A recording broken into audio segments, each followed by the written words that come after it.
किनारा ना आनो पाईप बनावलं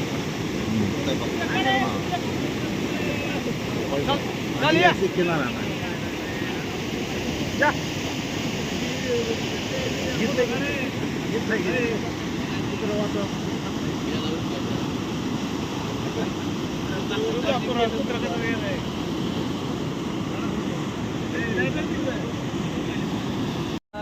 रेघाटेगाव रस्ता आहे. ह्या रस्त्याची दुरावस्था मध्ये ती मोरली मोहोळ कुठले तरी मोहोळ म्हणून साहेब आहेत.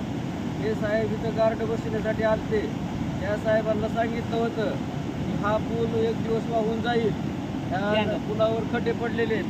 4 वर्षापूर्वी खड्डे पडलेले पत्र ग्रामपंचायतनं दिलेलं आहे. पाठपुरावा केलेला आहे, परंतु प्रशासनानं कुठल्याही पद्धतीचे लक्ष दिलं नाही. ह्या सर्वस्वी जबाबदार सार्वजनिक बांधकाम विभाग क्रमांक 2 जिल्हा परिषद हा जबाबदार असून आज अशी परिस्थिती आहे. ह्या भागातल्या 200 ते 250 शेतकऱ्यांची जनावरं वासरं ही रानामध्ये उपाशी आहेत. काल ही लोक रानात गेलेली नाहीत. काल खड्डे पडले होते, त्याच्यामुळं लोकांना जाता आलं नाही. आज तर अशी परिस्थिती झाली की पूलच वाहून गेलाय.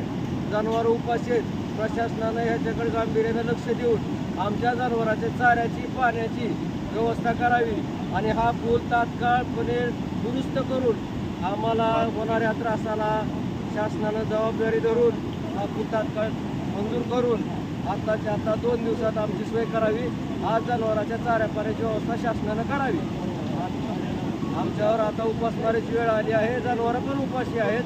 दूध नाही, धारा काढलेले नाहीत. घरी दूध नाही, चहाला भाकरीवर खायला दूध नाही. तर शासनानं तात्काळ आमच्या धाराची सोय करावी. एवढे बोलून ठेवायचे 2 शब्द संपवतो.